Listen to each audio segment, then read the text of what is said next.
Kajian Tahdzibul Akhlak.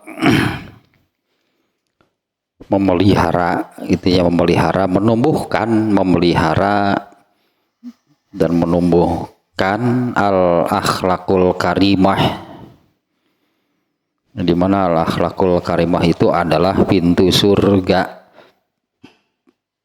dan bisanya itu ya meraih al-akhlakul karimah itu ini semacam syarat jadinya ya. Syaratnya adalah bersih dari penyakit hati. Nah, sehingga nih yang sekian lama nih ya kita kaji ini tentang penyakit hati dan permasalahannya, ya sekaligus juga mengobati, menghilangkan itulah penyakit hati tersebut. Nah, masihnya penyakit hati yang ke-11 yaitu al-kibru. Ini sudah ke bagian akhir sekarang dia. Ya inilah obatnya, antinya, lawannya untuk membersihkan itu, menghilangkan al-kibru dari di dalam hati. Nah, antinya, obatnya, lawannya adalah tawadu. Dan yang kemarin, yang terakhir, nah bagaimana cara, gitu ya, bagaimana cara untuk memiliki, itu bagaimana cara gitu untuk memiliki tawadu. Nah, sebetulnya intinya ya, karena takabur itu. Karena takabur, al-kibru, takabur ya, kalau al-kibru isinya penyakit hati, no takabur ya. Karena takabur itu kan ketika dirinya merasa lebih, gitu kan, merasa lebih dari yang lain. Nah, artinya membandingkan dirinya dengan orang lain. Itu awalnya hanya membandingkan dirinya dengan orang lain. Semestinya membandingkan, katakan hanya kalau mau ya bahasanya lah jadi membandingkan ya, artinya jangan membandingkan dengan orang lain, tapi dalam tanda kutip bandingkanlah dirinya dengan Allah. Ya, bandingkanlah dirinya dengan Allah. Allah itu siapa, seperti apa, bagaimana. Nah, coba lihat dirinya, coba bandingkan antara dirinya dengan Allah. Nah, dimana kan kalimat ininya yang oleh Allah ditetapkan itu dalam kalimat azan itu diawali dengan Allahu Akbar. Dimana kan orang yang mendengar azan itu kan diperintah untuk ucapkan seperti yang dikumandangkan muazin. Artinya orang yang mendengar azan itu kan kemudian mengucapkan kalimat Allahu Akbar. Nah, Allahu Akbar itulah pernyataan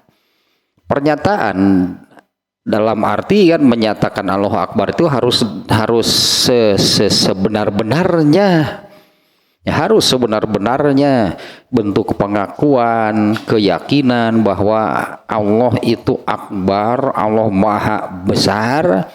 Nah, yang tentunya di sana tersirat berarti mana?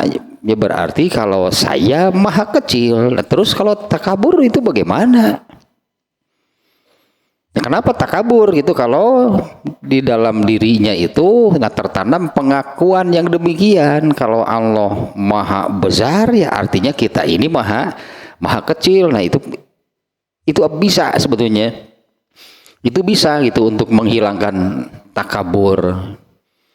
Adapun kalau dibandingkan dengan sesama manusia, nah kalau dibandingkan dengan sesama manusia bolehlah, benarlah katakannya Allah memberi rezeki, Allah memberi anugerah kepada kita lah, sehingga kita ini memiliki kelebihan dibanding dengan yang lain. Nah, kalau dilandasi dengan yang tadi kan tetap tidak akan takabur, karena merasa sudah meyakini itu ya bahwa Allah maha besar ya dirinya maha kecil.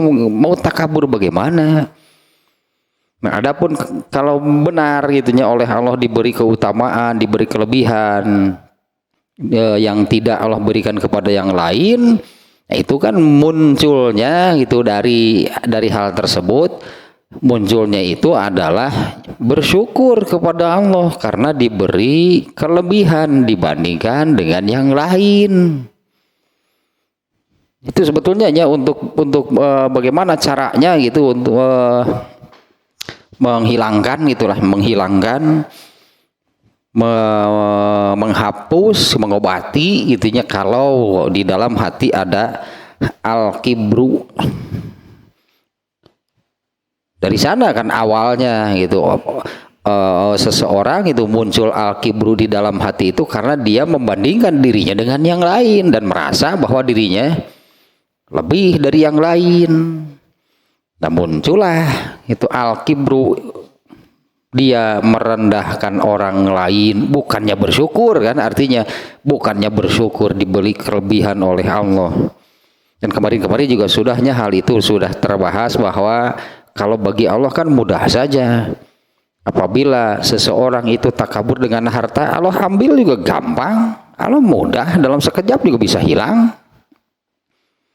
Ya, takabur dengan fisik, misalnya ya, fisik yang kuat itu seperti dulu kaum Ad, kaum Samud kan, ternyata oleh Allah diazab itu hanya dengan mendatangkan suara halilintar, mati semuanya. Nah, di mana itu kan kekuatan mereka? Nah, intinya demikian ya, ini yang kemarin ya. Bagaimana cara memiliki tawadu? Ya, bagaimana cara memiliki tawadu? Karena tawadu inilah antinya, obatnya, lawan untuk menghilangkan takabur. Jangan membandingkan dengan orang lain, berarti bandingkanlah dirinya dengan Allah, pasti tidak akan pernah merasa besar. Ya, apalagi itu oleh Allah itu kan ditanamkan kan di dalam azan misalnya nih ya, yang ada kalimat itu artinya ya, ada kalimat Allahu Akbar. Yang muazinnya mengumandangkan kan, orang yang mendengar diperintah untuk ucapkan. Artinya ucapan itu kan jadi bentuk pengakuan. Jadi bentuk pengakuan kita mengucapkan Allahu Akbar itu kan artinya, makanya kan dengan apa namanya, dengan sebenar-benarnya katakanlah sebagai pernyataan. Nah, kemudian juga kan kalau untuk orang Islam ya, di dalam sholat itu kan Allahu Akbarnya diucapkan berapa kali. Memulai sholat dengan mengucapkan Allahu Akbar itu juga sama, artinya harus jadi bentuk pengakuan dan keyakinan. Setiap kali berubah posisi juga kan Allah menetapkannya dengan apa namanya, mengucapkan Allahu Akbar, artinya terus oleh Allah itu ditanamkan gitu oleh Allah hal yang demikian, supaya betul-betul muncul itu di dalam dirinya pengakuan dan keyakinan bahwa Allah yang maha besar. Artinya ya tersirat kalau sudah mengakui, meyakini bahwa Allah maha besar. Nah, maka gitu kan pertanyaannya, ya dirinya siapa? Ya dirinya bagaimana? Nah, sekarang ini keutamaan nih, bab berikutnya. Hadis-hadis tentang keutamaan tawadu. Benar yang barusan, sebetulnya kuncinya adalah sudah jangan membandingkan dengan orang lain. Ya, jangan membandingkan dengan orang lain. Kalau sudah demikian, yang tadinya apabila merasa dirinya itu lebih dari yang lain, nah munculnya takabur. Kalau merasa dirinya itu apa namanya, orang lain malah yang lebih ya, ini bisa memunculkan buruk sangka, suudzon kepada Allah. Bisa jadi sampai muncul apa namanya, semacam perkataan Allah itu tidak adil. Padahal tolok ukurnya juga salah.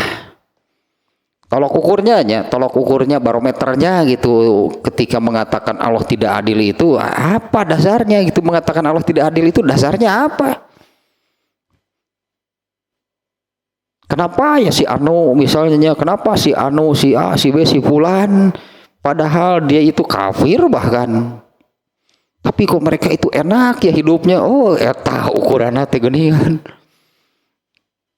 Karena melihat orang kafir, katakanlah yang apa namanya, ya rumahnya entah sebesar apa, kendaraannya, oh, ternyata kan itu salah itu ukurannya. Karena Allah sudah menetapkannya ketika Allah menyayangi, itu mengasihi, mencintai, merahmati seseorang itu dengan cara bagaimana? Kan bukan dengan cara demikian. Itu kalau membandingkan dengan orang lain, artinya selalu yang dilihat itu apa yang ada pada orang lain. Jauh nantinya dari bersyukur. Ini kebetulan saja nih ya, tapi belum ketemu nih hadisnya nih yang kedua bisi bukan hadis itu ya teh. Tentang bersyukur sih, tentang kenikmatan gitu. Nah ini yang sekarang nih. Al ahaditsu fi fadilati tawadu. Ya hadis tentang keutamaan tawadu. Nah, ini dulu berarti begini nih. Ini penyakit hati kan gitunya. Yang kita kaji ini kan penyakit hati. Maknanya ini penyakit hati. Maknanya gitu kan, bahwa si penyakit itu ada di dalam hati. Ya, penyakit hati itu berarti itu penyakit tersebut itu ada di dalam hati. Nah, selama penyakit itu ada di dalam hati, maka selama itu berdosa. Penyakit hati itu berdosa gitu ya. Selama ada penyakit hati, berarti selama itu berdosa. Beda dengan penyakit jasad, sakit gitulahnya. Penyakit atau sakit jasad, tapi ini juga maknanya tidak gampang sebetulnya ya memaknai hadis yang ini. Apabila seorang muslim sakit, maka sakitnya itu menjadi penghapus dosa. Itu kalau penyakitnya sakit penyakit badan jasad. Kalau penyakit hati malah berdosa. Ya kalau sakit atau penyakit jasad badan itu kan jadi penghapus dosa. Kalau penyakit hati dosa justru. Apabila seorang muslim sakit, maka sakitnya itu menjadi penghapus dosa dan amal-amal yang jadi tidak bisa dilakukan gitu ya. Jadi tidak bisa dilakukan karena sakitnya itu, maka pahalanya akan tetap diberikan oleh Allah. Tapi hadis itu juga tidak gampang memahami hadis tersebut. Nah, kesini dulu nih. Kalau penyakit hati itu dosa. Nah, maka di sini justru kan ini keutamaan dari tawadu. Kalau di dalam hati ada al-kibru, ada takabur, berarti selama ada al-kibru, takabur itu ada di dalam hati, berarti selama itu berdosa. Nah sekarang sebaliknya, hilangkan al-kibrunya, lawannya, antinya, obatnya adalah tawadu. Nah kalau tawadu ada di dalam hati, sebaliknya, kalau al-kibru berdosa, kalau tawadu berpahala. Ini semua penyakit hati sama demikian. Nah, iya berarti ini berarti banyak lah katakanlahnya, banyak yang tidak menyadari, karena yang kemarin juga kalimatnya demikian nih ya, yang kemarin ini kalimatnya demikian nih. Apa sih indikasinya gitu? Alamatul kibri, ini kan ada bab sebelumnya, ini alamatul kibri. Apa sih indikasinya, gejalanya, simptomnya kalau pada diri seseorang itu ada takabur? Nah, Mengapa nih sampai demikian? Ini kita baca lagi saja nih ya kalimat awalnya. Annal kibro qad yakhfa ala sahibihi hatta yazunna annahu bariun minhu. Ketahuilah bahwa al-kibru itu kadang-kadang itu tidak terdetek oleh orangnya sendiri, sehingga orangnya mengira nggak ada di dalam diri saya al-kibru. Nah, al-kibru itunya kadang-kadang gitunya tidak terdeteksi gitu oleh dirinya orangnya, sehingga orangnya gitu yang sebetulnya ada al-kibru di dalam hatinya, tapi kan ya tidak terdeteksi, dia jadi tidak merasa, tidak mengakui. Sementara orang lain yang melihat, nah ini gejala-gejalanya gitu kan yang kemarin nih, gejala-gejala ada al-kibru di dalam hati itu sudah sebetulnya lah itunya demikiannya. Nah itu selama al-kibru itu seluruh penyakit hati sama semuanya sebetulnya ya. Selama ada di dalam hati maka selama itu berdosa. Ini contohnya bahwa sebetulnya ada nih al-kibru pada si A misalnya ya, tapi si A-nya sendiri tidak merasa, tidak mengakui ada al-kibru, padahal dari gejala-gejalanya nampak gitulahnya orang lain yang bisa melihat gejalanya. Ya, orang lainnya yang bisa melihat gejalanya. Kalau dirinya tidak merasa. Nah, pantas kalau di antara istighfarnya permintaan minta ampunan itu kepada Allah. Kalau minta ampunan kan dari dosa pasti. Minta ampunan kepada Allah itu diantaranya itu ada ya Allah mengajarkan. Kali ini kalau nggak salah ini ayat Quran atau hadis itunya yang mengajarkan itu minta ampunan itu dari dosa yang terasa dan dosa yang tidak terasa. Nah ini contohnya tidak merasa di dalam hatinya ada al-kibru padahal ada.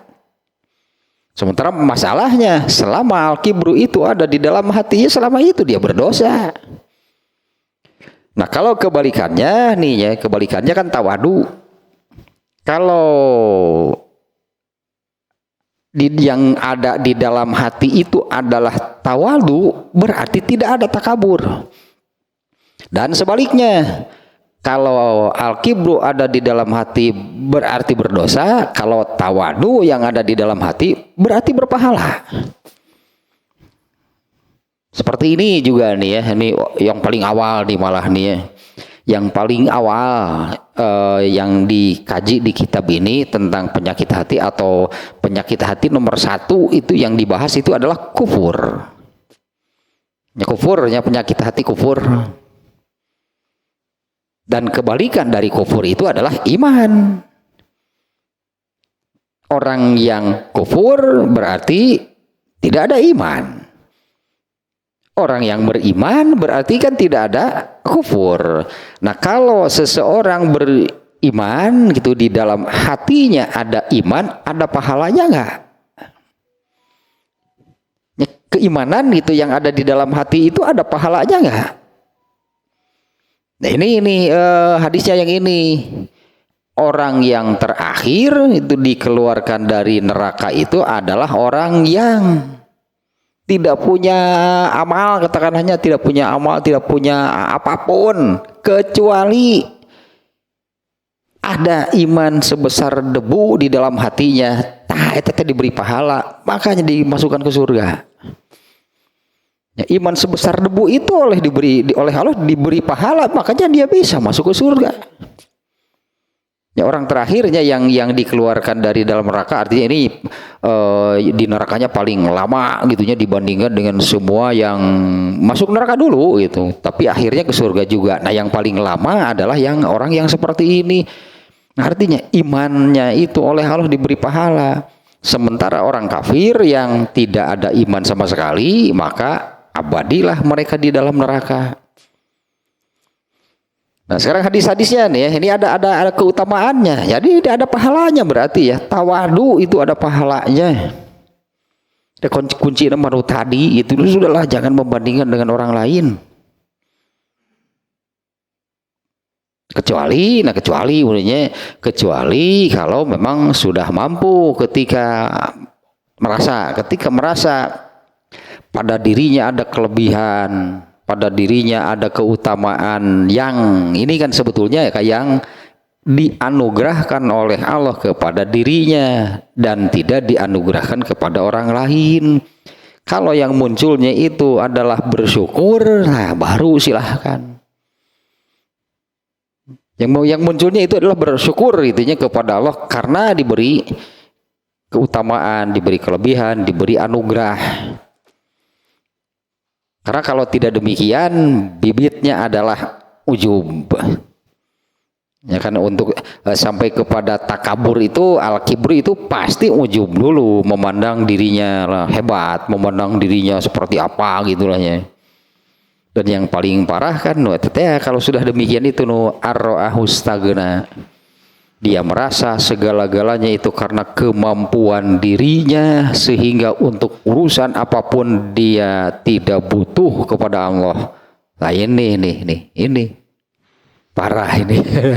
Pun guys gitu parah eta mah. Justru mayoritas manusia demikian justru. Jadi ketika diberi anugerah, diberi kelebihan, keutamaan oleh Allah dalam hal apapun lah kelebihannya gitunya, baik ilmunya, baik ibadahnya, baik hartanya, yang muncul itu bisa yang demikian, merasa bahwa dirinya itu hebat, bisa sampai demikian itu karena kemampuan dirinya. Nah itulah ujub. Dia lupa, tidak sadar, atau bahkan tidak mau mengakui bahwa itu adalah anugerah dari Allah. Itu kan ujub itu yang demikian. Naik lagi tingkatannya dari ujub, mulai dia melirik, dia membandingkan dirinya dengan orang lain. Yang muncul adalah al-kibru, takabur. Yang pertama nih hadisnya, hadis-hadis tentang keutamaan tawadu. Yang pertama ini hadis riwayat Muslim. Nah, hadis ini riwayat Muslim. Kalau di sini yang dimuat di dalam kitab Tahdzibul Akhlaq ini pendeknya hanya yang terkait tawadunya. Kita baca ini di Sahih Muslim lengkapnya nih ya. Ternyata isinya ada beberapa poin yang ada di sini tentang tawadunya. Nah, sebentar nih kita lihat nih lebih lengkap nih. Atau mana di hadis nanti? Ya, yang ini nih. An Abi Hurairah radhiyallahu anhu an Rasulillahi sallallahu alaihi wasallam qala ma naqasat shadaqatun min malin wa ma zadallahu abdan bi afwin illa izza wa ma tawadoa ahadun lillahi illa rafa'ahullah. Ya, ada tiga nih ternyatanya isinya, ada 3 poin, ada 3 perkara gitu yang satu sama lain tidak saling berkaitan nih isinya. Dari Abu Hurairah, semoga Allah meridhoinya, dari Rasulullah sallallahu alaihi wasallam, beliau bersabda, satu nih isinya nih ya, ma naqasat shadaqatun min mal, sedekah itu tidak mengurangi harta. Ya, sedekah itu tidak mengurangi harta. Lah ieu marda. Di pikiran mah saya atuh sidik ieu teh boga 10.000 dibikeun 2.000 mah nya berkurang atuh. Tinggal 8.000. Eta pikiran matematik, eta lain pikiran hadis gitu mah. Mana kosot sedekatun min mal. Ya, sedekah itu tidak mengurangi harta. Nah, perlulahnya penjelasan sedikit nih ya. Ini yang ini nih penjelasannya dengan hadis lagi, yaitu yang hadis yang ini, seseorang mengatakan atau orang manusia itu suka mengatakan ini punya saya, ini milik saya. Ya, qala rajulun itu mali ini milik saya, ini ya gitu, ini rumah saya, ini tanah saya, ini apa namanya laut saya lah teka teka boga pulau boga laut. Wa ma lahu min malihi illa ma akala afna wa ma labisa fa abla wa ma tasaddaqa fa amlo wa ma siwa zalika fa huwa zahibun wa huwa tarikuhu linnas. Itulah redaksi hadisnya. Kebenarannya apa? Kebenaran apa? Nah, orang suka mengatakan ini milik saya, ini punya saya, padahal gitulahnya yang dari semua yang dikatakan milik saya, punya saya gitu, semuanya itu yang benar-benar menjadi miliknya itu adalah satu, apa yang sudah dimakannya. Dan tapi apa yang sudah dimakannya itu akhirnya hanya jadi sampah. Wa ma labisa yang kedua, dan apa yang dipakainya sampai lusuh, sampai rusak, sampai hancur, fa'abla akhirnya jadi sampah juga. Wa ma tasaddaqo fa'amlo, dan apa yang disodakohkan. Berarti tiga nih Rasul menyebutnya. Kalau orang suka mengatakan punya saya, milik saya, harta saya dan sebagainya gitu, yang betul-betul menjadi miliknya itu hanya tiga. Dimakan. Jadi kalau punya harta banyak, makan seluruhnya, ya silahkan, baru betul-betul jadi milik kamu. Pek hakan kabeh hakan kabeh supaya jadi milik kamu.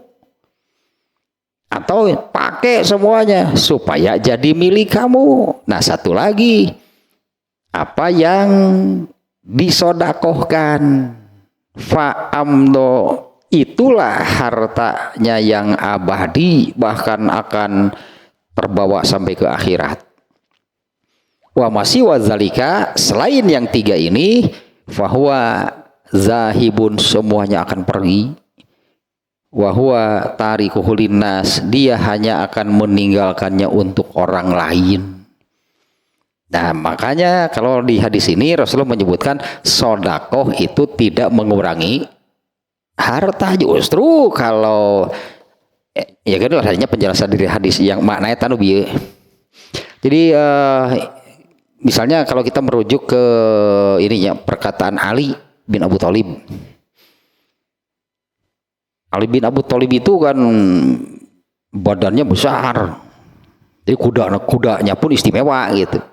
Kalau pakai kuda biasa-biasa mah tuh potong cangkeng lagi tuh.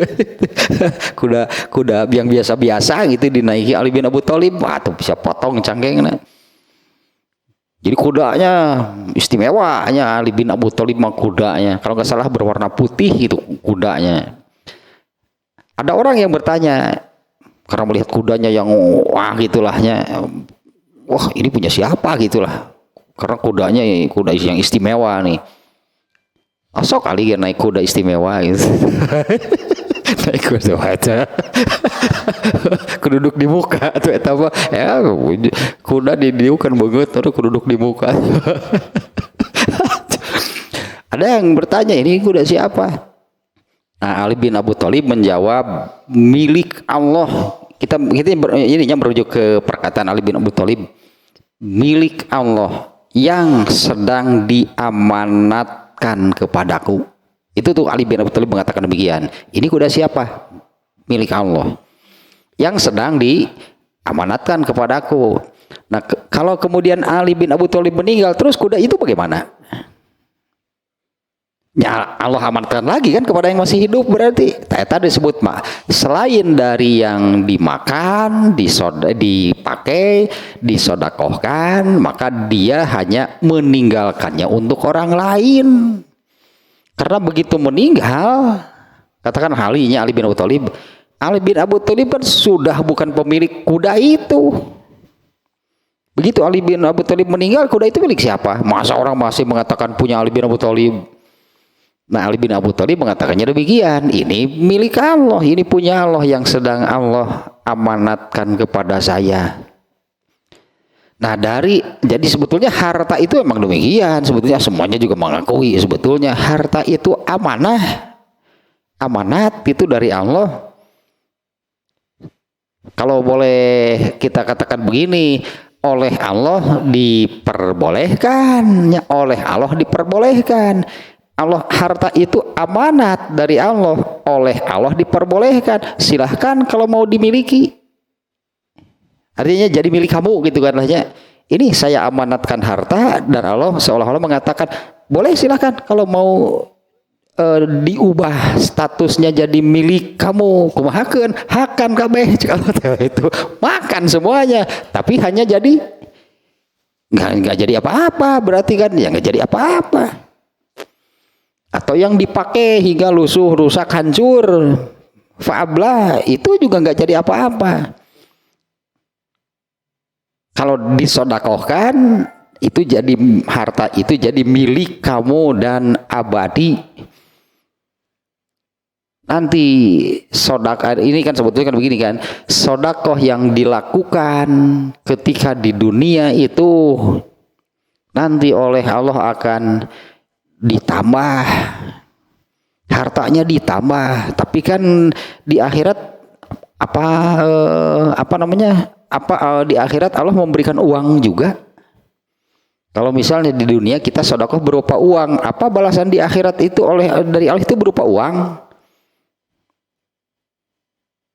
Jangankan di akhirat, di dunia saja Allah memberikan balasan belum tentu dengan bentuk yang sama.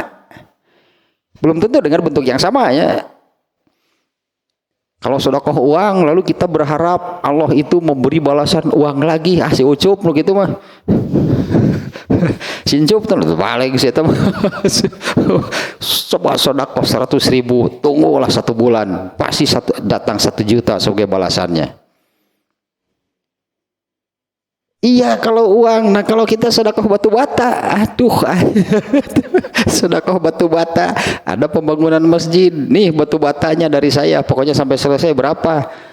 Ternyata 50.000 batanya, batu batanya itu 50.000 sedekah tak batu bata. Tungguan kalikan 10. 500.000 tuh batu kebek kayak nyumbang kaca.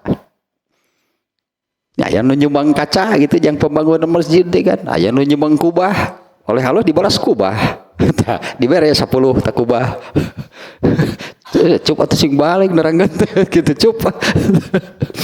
Di akhirat apalagi kan tentu harta atau harta kamu yang apa? Karena sodako kan bentuknya belum tentu uang kan? Ya misalnya tadi ada pembangunan masjid misalnya. Tapi biarlah ini batu batanya dari saya, dia sedekah batu bata bukan uang. Terus di akhirat bata aja. Di akhirat di akhirat balasanana nu kitu sarua bata berarti. Aya deui pada nu geunah besi mah besi betonnya gitu. Misalnya saya sedekah besi betonnya, saya sedekah semennya. Di akhirat diberi balasan oleh berupa semen. Di akhirat di surga aja semen yang lawan di situ. Pada imah tina emas kabeh. Rumah istana di surga itu dari emas, dari perak. Mau semen terus iman ke mana? Tukangnya gini dia mah. Nah, oleh Allah itu hartanya itu disebutnya itulah harta kamu yang abadi. Nah, ininya maknanya maka Rasulullah di hadis ini bersabda sodakoh itu tidak mengurangi harta, yang justru kan bertambah. Semakin banyak sodakohnya berarti kan semakin banyak harta miliknya. Tadi kan harta yang dari amanat kemudian diubah statusnya jadi milik, semakin banyak berarti semakin banyak sodakoh maka semakin banyaklah harta yang asalnya amanah dari Allah diubah menjadi miliknya, sedekahkeun berarti. Mau dimakan juga boleh, silahkan. Tapi dari dimakan ya perut manusia akan terbatas. Ya, perut manusia terbatas gitu. Kalau emang bisa di meskipun emang akan kabeh gitu udah mau kalah kumaha ge. Ada tuh udah mulin nasi kuning tetap. Urang aliran garis keras udah atuh udah bohongan lah can sanggup mah can dahar udah ngomong lagi gitu. Jadi mau nasi kuning di sanguan. Kalau ke demi kebelang berangna beli nasi padang di sanguan penting beli nasi goreng tetap di sanguan. Kalau ke demi gak jadi belang garis keras tetap hidup sanggup pokoknya nama itu judul tetap. Nah ini maksudnya demikian ya, sodakoh itu tidak mengurangi harta. Ya adalah sekalian ya, lebar ya bumbu kita membaca dalil yang seperti ini. Ini kan tentang hadis bagaimana sih situasi seseorang ketika dihisab itu apa namanya ya mungkin karena sering mendengar kata hisab gitulahnya. Mungkin sering nih mendengar kata hisab, jadi ketika mendengar kata hisab itu lempeng gitu sebetulnya dihisab, oh gitu dihisab, iyalah manusia seluruhnya dihisab, semuanya tahu. Ya padahal dihisab itu bagaimana? Kan dihisab itu artinya diadili oleh Allah, dihakimi oleh Allah, diadili oleh Allah. Seperti apa situasinya? Kalau di kitab Burikoknya kemarin-kemarin kan diterangkan, yaitu seseorang ditempatkan di satu tempat asing pasti dan sangat mengerikan, diinterogasi oleh Allah. Tadi hisab begitu, ditempatkan di satu tempat di mana di sekelilingnya itu tidak ada yang nampak kecuali neraka. Terus diinterogasi oleh Allah, diinterogasi persisnya tadi atau dihisab, diinterogasi, ditanya gitu kan, disebutnya tekan dimintai tanggung jawab. Ini amal kamu. Nah, di akhir hadis yang menerangkan demikian gitunya. Di akhir hadis yang menerangkan seperti itu nanti situasinya ketika dihisab gitu, seperti itu situasinya. Nah di akhir hadis yang menerangkan demikian kan kemudian Rasulullah kan ittaqun nar, selamatkan diri kamu dari api neraka, walau bisyikit tamroh, meskipun hanya dengan sodakoh setengah butir kurma. Ini boleh disebut nih, ini keutamaan itu sodakoh. Rasulullah memerintahkan selamatkan diri kamu itu dengan cara sodakoh, meskipun hanya dengan setengah butir kurma. Dan ternyata nih kalau menurut hadis ini nggak akan mengurangi harta. Sodakoh itu tidak akan mengurangi harta, justru sebaliknya kan, justru sebaliknya. Kalau ingin harta yang Allah amanahkan itu semakin banyak, itu menjadi milik kamu, sedekahkan berarti. Nah yang kedua dari hadis ini nih, isi hadisnya yang pertama yang barusannya, sedekah itu tidak mengurangi harta. Kemudian yang kedua, tidak ada orang yang memberi maaf kepada orang lain melainkan Allah akan semakin atau Allah akan menambah kemuliaannya. Ini jelas nih sejalan dengan ayat Ali Imran ayat seberaha atunya. Bentar nih. Tidak opat itu 100 tidak opat. Sok salah ya tengah. Betul Ali Imran 134 kebenaran. Betul ayat 134 tentang memberi maaf nih, tentang memberi maaf ya. Ini ada ayatnya itu. Oke, 134 dari orang baca ayat lebar itu kan itu mengpanggih nukarya itu ya. Dari ayat 132 nih. Ketang dari ayat 131 ketang iya nama 130 ketang. Ya ayyuhallazina amanu la ta'kulu riba ad'afa mudha'afah. Tong eta nama ieu berarti dari ayat 131 lah sajanya. Wattaqun narallati uiddat lil kafirin. Ya selamatkanlah diri kamu. Ini ayat anehnya bunyinya seperti ini. Jadi Allah ini ya kalau ayat itu kan perkataan Allahnya, ini Allah mengatakan begini, berarti nih ittaqunar, selamatkanlah diri kamu dari neraka allati uiddat lil kafirin, yang Allah siapkan untuk orang-orang kafir. Kenapa kita yang diperintah? Kenapa kita yang diperintah? Allah sudah jelas menyebutkan, Allah menyediakan neraka, menyiapkan neraka itu untuk orang-orang kafir. Dan Rasulullah juga tadi kan memerintahkan ittaqunnar, selamatkan diri kamu dari api neraka. Kalem cek urang teh atuh pan neraka mah untuk orang kafir. Nah sementara katakanlah kita kan orang Islam, kita orang beriman. Sementara ayat ini diantaranya ya yang menyebutkan Allah yang selamatkanlah diri kamu dari api neraka yang Allah sediakan, Allah siapkan untuk orang-orang kafir. Maknanya jadi kenapa kamu orang Islam tapi masuk neraka dah kudu nama kafir? Jadi secara tersirat nih ayat ini dengan redaksi yang demikian, berarti ada orang yang orang Islam, orang yang sebetulnya ada iman di dalam hatinya, tapi ke neraka. Makanya perintahnya seperti ini, peliharalah, selamatkanlah diri kamu dari neraka yang sebetulnya, begitulah, sebetulnya Allah mengadakan, menyediakan, menyiapkan neraka itu untuk orang-orang kafir. Kade mana bisa itu? Kamu kan orang Islam, kamu kan punya iman, tapi kenapa gitu malah masuk neraka bersama orang-orang kafir? Dan teteh jawabannya dengan hiji, karena hidup di dunianya mengikuti orang kafir, di akhirnya pasti bersama mereka. Karena ketika di dunianya hidupnya mengikuti, kan itu sudah Rasulullah sampaikan kan hal yang demikian. Iya ayatnya iya ini sering ayat hadis ini sering nih saya ini ya. Jadi ke orang Islam itu hidup tipe ciga kafir gitulah ya. Kenapa hidupnya seperti orang kafir? Kenapa hidupnya mengikuti cara hidup orang kafir? Dan itu sudah disampaikan oleh Rasulullah. La tatba'unna sunnana man kana qablakum.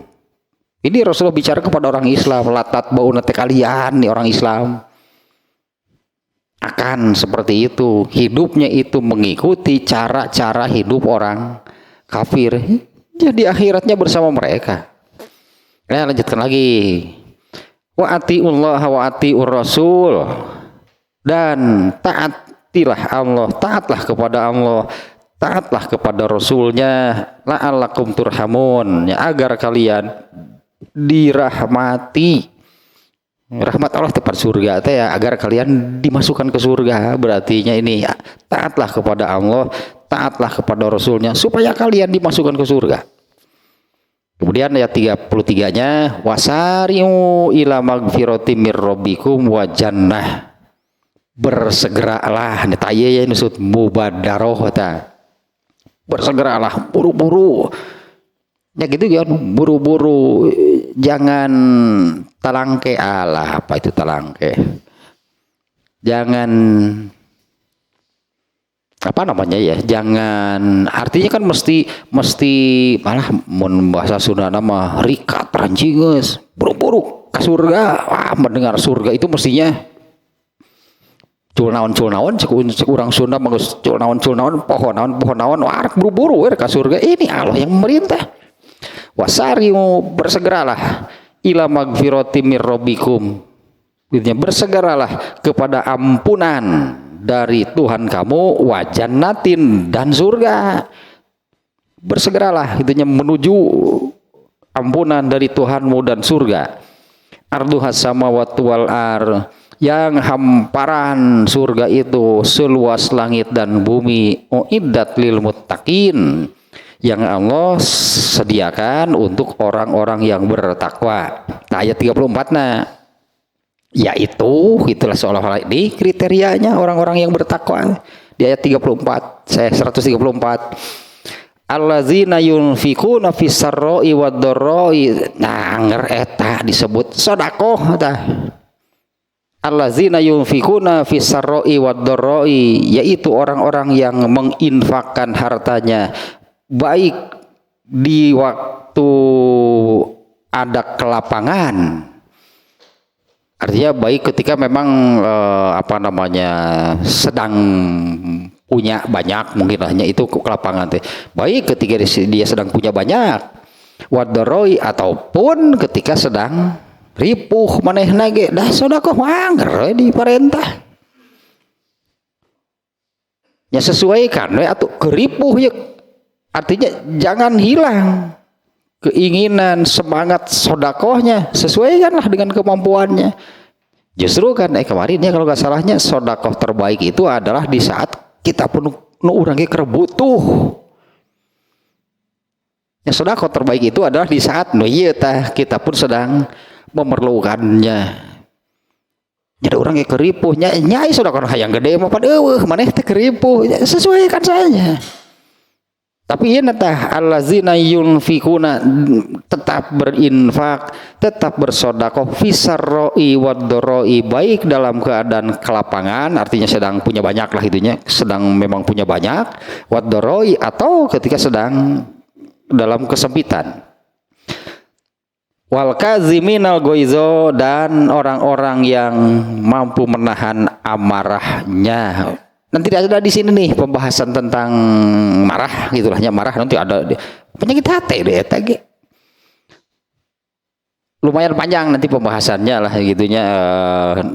Ini saja dulu yang ininya, menahan amarahnya, wal afina anin nas, dan memaafkan orang lain.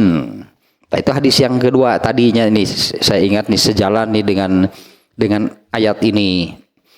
Wallahu yuhibbul muhsinin, dan Allah menyukai orang-orang yang beramal soleh. Itulahnya muhsinin teh ihsan. Allah menyukai orang-orang yang beramal soleh. Kalau ayatnya rangkaiannya masih ada, ayat 135-nya masih nyambung. Nah terakhir ayat ke 136 rangkaiannya, ulaika jazaohum magfiratum mir rabbikum wa jannah. Mereka itu adalah yang balasan bagi mereka adalah ampunan dari Tuhan mereka dan surga. Nah kembali ke hadis ini nih ya. Poin kedua katanya, tidak ada orang yang memaafkan orang lain kecuali Allah akan menambah kemuliaannya. Nah ini sekarang poin ketiga tentang tawadunya yang ini. Dan tidak ada orang yang apa nih di sini diterjemah merendahkan diri ini ya. Kalau aslinya wama tawadoa, tawadunya tawadu, wama tawadoa ahadun lillah. Nah inilah yang di awal tadi yang saya katakan, tawadoa lillah. Kita lihat terjemahnya begini ya, dan tidak ada orang yang tawadoa lillah, merendah diri kepada Allah. Nyata sebut tawadu dengan Allah kaitannya. Tidak ada orang yang merendah diri itunya kepada Allah, melainkan Allah akan meninggikan derajatnya. Nah, kita bandingkan seperti ini nih, terjemahnya demikiannya, tidak ada orang yang merendahkan diri kepada Allah, melainkan Allah akan mengangkat derajatnya. Ini takabur gitu kan, ini tawadu. Apa sih takabur? Menurut Rasulullah SAW itu kan, ini hadisnya yang ini kan. Hadisnya itu tentang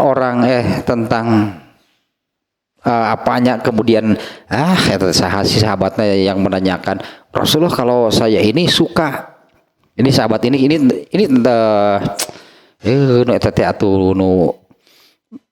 hadisnya tuh ya batrul haq, Nah, sebentar itulah hadisnya orang baca lebar ya.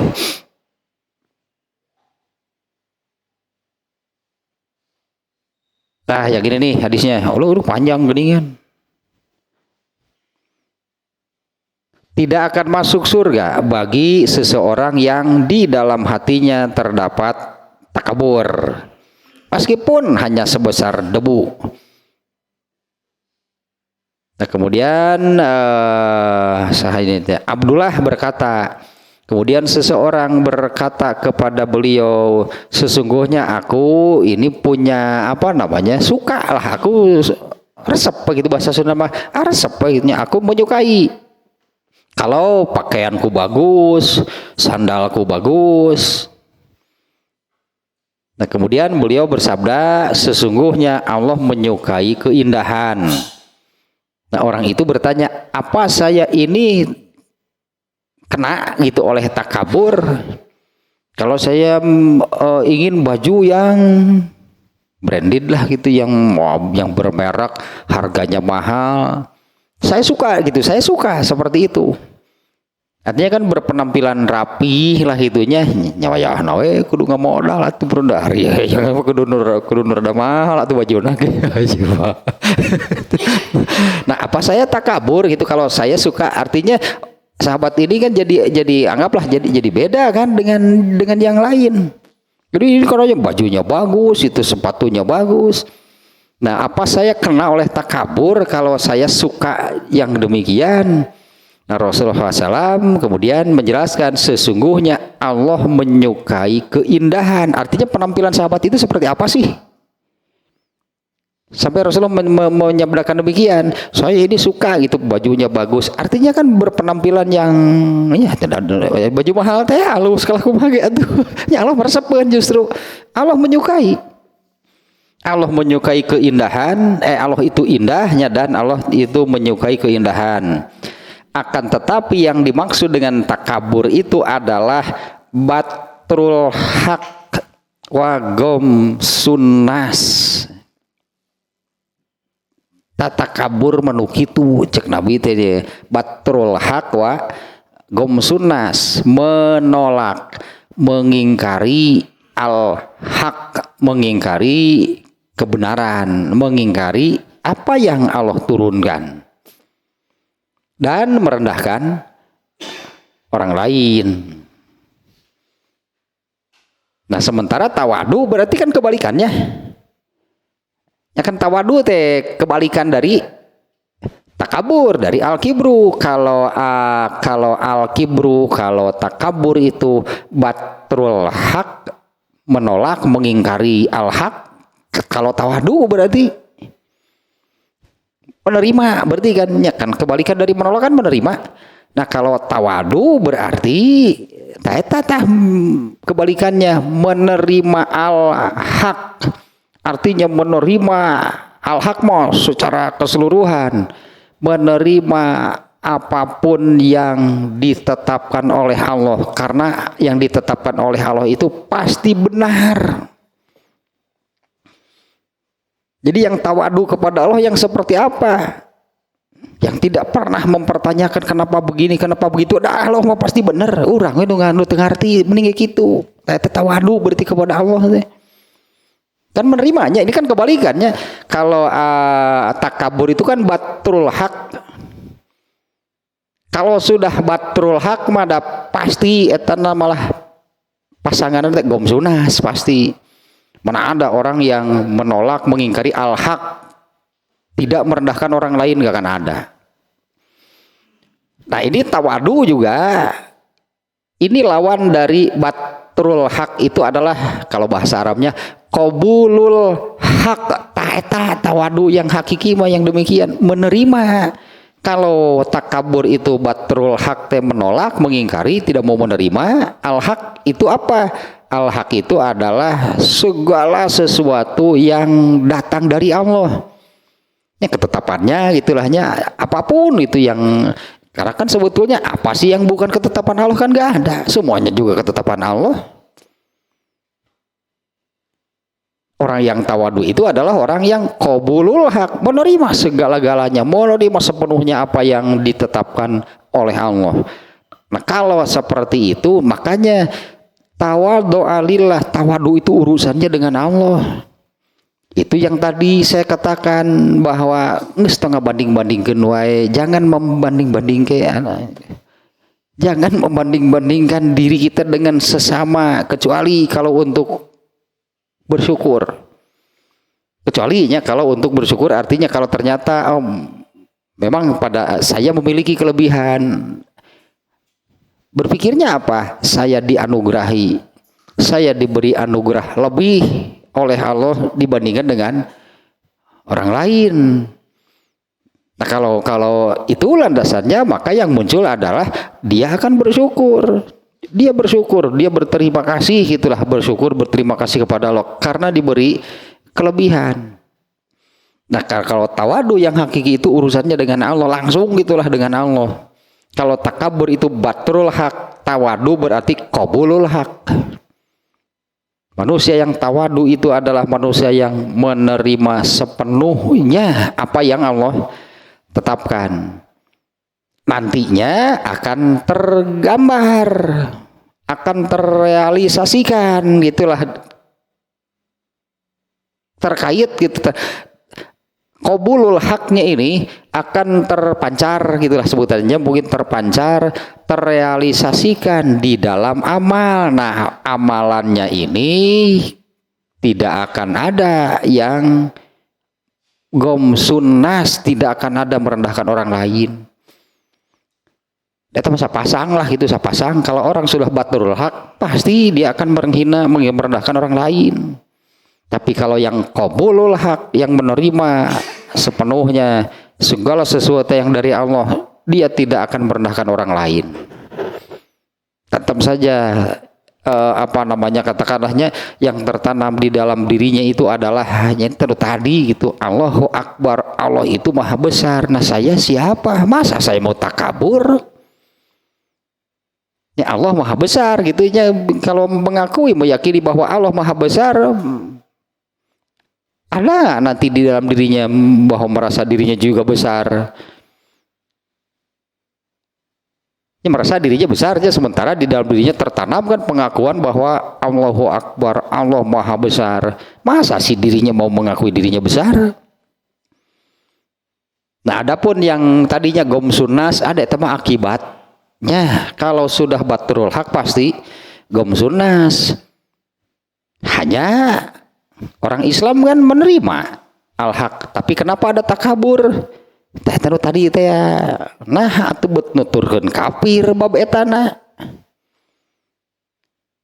Artinya kan mengikuti orang kafir kan? Karena hadis ini kan menyebutkan teh seolah-olah sapasang itu apa sih takabur? Kan orang sahabat tadi menanyakan Rasulullah, saya suka berpakaian yang bagus, apa-apa yang bagus, yang mahal, bermerek lah gitunya. Apa saya takabur kalau seperti itu? Mau bukan. Takabur itu adalah batrul haq, dia menolak al-haq. Nah kalau sudah menolak al-haq, pasti akibatnya itu dia akan gomsunas, merendahkan orang lain. Sementara kalau yang menerima al-haq, termasuk ini al-haq nih, termasuk al-haq. Allah menetapkan, katakanlah ini ketetapan Allah. Allah menetapkan bahwa Allahu Akbar, itu kan Allah menetapkan demikian. Allahu Akbar, Allah maha besar. Mau menerima enggak? Kalau menerima, mengakui, meyakini, artinya hal demikian, berarti kan wajib menyadari. Nah saya berarti maha kecil, pasti nggak akan takabur lah dengan demikian. Ya, kalau menyadari itu ya dirinya maha kecil, ya karena Allah lah yang maha besar. Nah hadisnya kembali ke yang ini, yang barusannya. Nah barang siapa yang tawadu kepada Allah, man wama tawadoa ahadun lillahi illa rafa'ahullah, dan tidaklah seseorang tawadu kepada Allah kecuali Allah akan meninggikan derajatnya, dimuliakan. Dan terbalik kan, kalau orang yang merasa tinggi, merasa besar, nanti oleh Allah dikecilkan, direndahkan. orang yang mengakui lah gitunya kerendahan dirinya di hadapan Allah, maka oleh Allah akan dinaikkan, ditinggikan, dimuliakan gitu derajatnya. Nah, satu lagi nih hadisnya.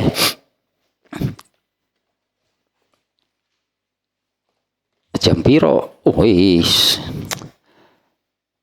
Wa qala aidon ma min ahadin illa ma'ahu malakani wa alaihi hikmatun yumsikani biha fa in huwa rafa'a nafsahu jabazaha summa qala Allahumma do'hu wa in wada'a nafsahu qala Allahumma rfa'hu.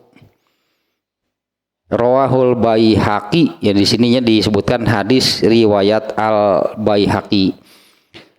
Nabi SAW bersabda, "Mamin ahadin illa ma'ahu malakani." Tidak ada satu manusia pun kecuali besertanya ada dua malaikat. Ya, tidak ada satu manusia pun kecuali besertanya itu ada dua malaikat. Wa alaihi hikmatun, dan di atas orang, semua orang tadi tanya, tidak ada seorang pun gitu manusia kecuali bersamanya ada dua malaikat dan di atasnya ada hikmah. Hikmah itu benar. Ya, hikmah itu benar gitunya, hikmah itu nah artinya gitulah pokoknya mah kalau orang sudah maksudnya tidak mau diterangkan hikmah panjang deui gitu ya. Mun hikmah apa? Wah, itu panjang deui. Benarlah artinya ya. Artinya ada di atasnya itu, ada di atas orang itu gitunya ada hikmah artinya. Nah, ini yang akan menaungi sehingga orang itu menjadi benar.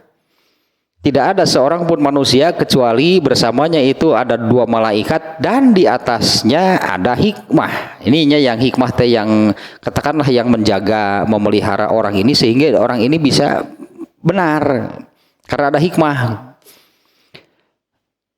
Yumsikanihi biha. Nah, dan dua malaikat itu akan mengawal.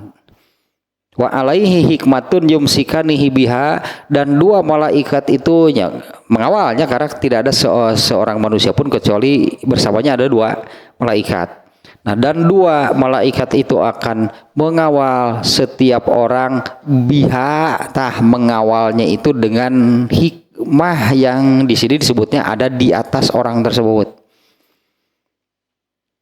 Fa in huwa rafa'a nafsahu, apabila, nah ini takabur itu, apabila seseorang rafa'a nafsahu, apabila dia meninggikan dirinya, takabur ini maksudnya nih ya, apabila seseorang meninggikan dirinya, jabazaha, maka kedua malaikat itu akan menghilangkan hikmah.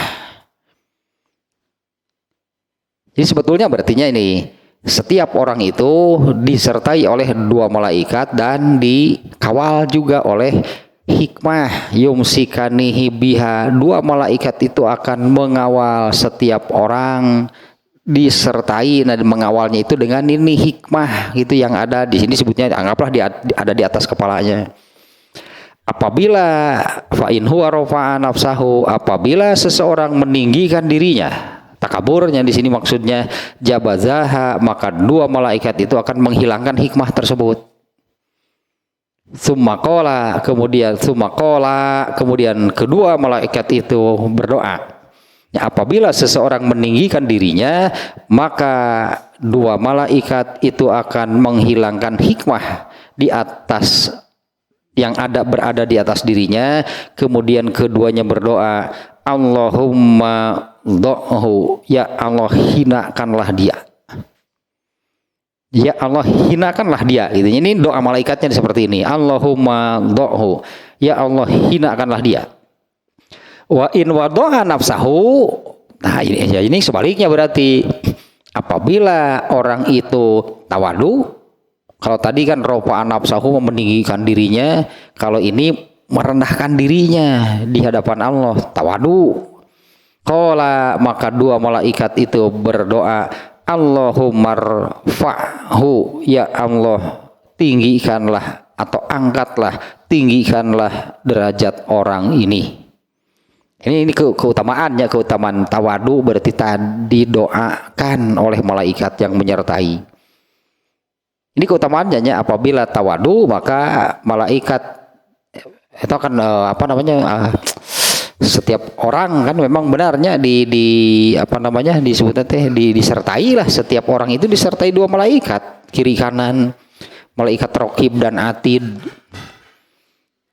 Nah, kalau seseorang takabur berarti maka kedua malaikat ini akan berdoa kepada Allah, ya Allah hinakanlah orang ini. Kalau orangnya tawadu maka dua malaikat itu akan berdoa, Allahumma rfa'hu, ya Allah tinggikanlah derajatnya, muliakanlah orang ini. Tapi sekali lagi nih ya, ini makna tawadunya apa gitu. Kalau terkait dengan sesama manusia berarti akibat. Ya tawadu itu kan, tawadu kaitannya dengan Allah langsung. Tadi Allahu Akbar gitu, mengakui, meyakini bahwa Allah Maha Besar, kan berarti sebaliknya mengakui dirinya maha kecil. Nah, terus mau takabur bagaimana sebetulnya kan, kalau sudah tertanam bahwa dirinya itu amat kecil. Bahkan menyebut sebesar apapun, gede teuing gitu, leutik pisan, artinya betul-betul kecil gitu ya. Diri ini betul-betul kecil karena ini kaitannya dengan Allah nih, bukan dengan sesama manusia. Nah, kalau sudah demikian nggak akan ada merendahkan orang lain karena merasa dirinya itu kecil, hina, rendah gitu di hadapan Allah. Jadi loba gaya ngahina batur, merendahkan orang lain, nah itu nggak akan ada pasti. Terakhir nih satu lagi. Tapi hadis teh saya cari di sini tertulis hadis riwayat At-Tirmizi, saya cari di At-Tirmizi tidak ada. Tadi saya temukan di mananya riwayat tadi riwayat saha geus kapanggih leungit diciri. Tuh. Al-Haytami tadi teh, Al-Haytami dan Al-Iraqi. Kalau di sini yang tertulis At-Tirmizi, saya buka-buka di At-Tirmizinya ternyata nggak ada. Ini riwayat Al-Haytami dan Al-Iraqi. Reaksinya demikian nih. Rasulullah bersabdanya, "Ma li la aro alaikum halawatal ibadah." Ini harus jadi catatan besar nih. Ini harus jadi catatan besar nih ya. Emang naon gitu? Daca diterjemahkan lagi. Oh, emang naon itu? Nubi itu naon dia? Qalu wa ma halawa mali la aro alaikum halawatal ibadah. Qalu wa ma halawatul ibadah qala at-tawadhu. Ini semakin menguatkan makna yang tadi. Tawadu itu kaitannya langsung dengan Allah. Rasulullah SAW bersabda, "Mali la aro alaikum halawatal ibadah." Aduh, ini seolah-olah kenapanya saya tidak itu? Kenapa ya saya tidak melihat juga gitunya? Kenapa saya tidak melihat juga gitu pada kalian itu ada halawatul ibadah? Ibadahnya terus menerus tidak berhenti, tapi saya tidak melihat ada halawatul ibadah, manisnya ibadah itu tidak nampak, tidak terlihat. Ya manis itu manis, manisnya ibadah itu, nikmatnya ibadah itu tidak terlihat. Wa ma halawatul ibadah? Para sahabat bertanya, apa itu halawatul ibadah? Qala tawadu. Berarti tawadu kan ini nih, semakin dengan beribadah itu semestinya semakin rendah lah dirinya di hadapan Allah. Ini kan tawadu tinu kitu kan ya. Justru semakin dengan beribadah, dengan beribadah, melaksanakan ibadah apapun lah, semua ibadah itu semestinya menghasilkan ini, membuahkan ini, yaitu menjadikan seseorang itu semakin merasa gitulahnya, semakin terasa rendah, kecil, hinanya gitu dirinya di hadapan Allah. Dari mana ketahuan yang demikian? Terlihatlah nanti pada implementasinya dengan sesama manusia. Yang intinya di sini tidak akan gomsunas, berarti tidak akan menghina merendahkan orang lain kalau di dalam dirinya sudah tertanam tawadu. Nah, ini ya tawadu itu kan ibadah itu mestinya akan demikian, berartinya semua ibadah itu mestinya tak membuahkan apa namanya rasa, aslinya membuahkan rasa itu pada seseorang, dirinya itu semakin ya, semakin rendah, semakin kecil, bahkan disebut teh leungit tapi diri nama Allah nu aya mah.